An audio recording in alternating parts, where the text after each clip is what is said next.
కేంద్ర హోంశాఖ సహాయ మంత్రి బండి సంజయ్ మాట్లాడుతున్నారు. ఇప్పుడు లైవ్ చూద్దాం.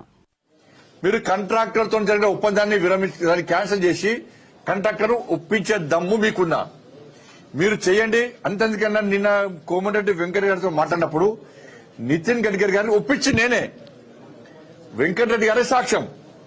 సార్ అన్ని రోడ్లు అయిపోతున్నాయి సార్, మాకు సిరిసిల్ల కామారెడ్డి, కరీంనగర్ కామారెడ్డి రహదారి కావాలి, ప్లస్ హైదరాబాద్ రామగుండం వరకు మంచిర్యాల వరకు జాతీయ రహదారి కావాలి సార్ అంటే ఆయన చెప్పిన మరి బీఓటీ ఉంది కదా, బీఓటీ సమస్యను పరిష్కరించుకోండి రాష్ట్ర ప్రభుత్వము, రోడ్ వేయడానికి నేను సిద్దమని ప్రామిస్ చేసిండు. నేను కేంద్ర మంత్రి స్వయంగా ప్రామిస్ చేసిండు.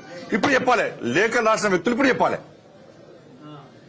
లేఖలు రాయంగానే పేపర్కి ఇచ్చుకుంటే తీసుకుంటే సరిపోదు, వాస్తవాలు చెప్పాలి. అబద్దాలతో 2 రోజుల కాలం వెళ్ళిపోతారు. ఇంకా ఇదే ఉదాహరణ మీకు.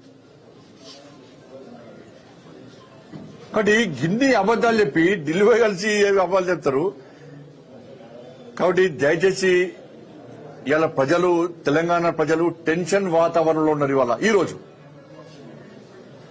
టెన్షన్ వాతావరణంలో ఇవాళ తెలంగాణ రాష్ట్ర సమాజం ఉంది. 6 గ్యారెంటీలు అమలు చేయని స్థితిలో,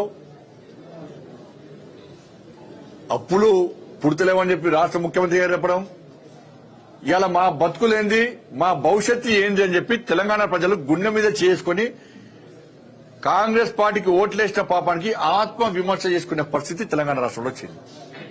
భయానక వాతావరణంలో, టెన్షన్ వాతావరణంలో ప్రజలు జీవించే స్థితి తెలంగాణ రాష్ట్రంలో వచ్చింది. దీనికి రాహుల్ గాంధీ గారు సమాధానం చెప్పాలి.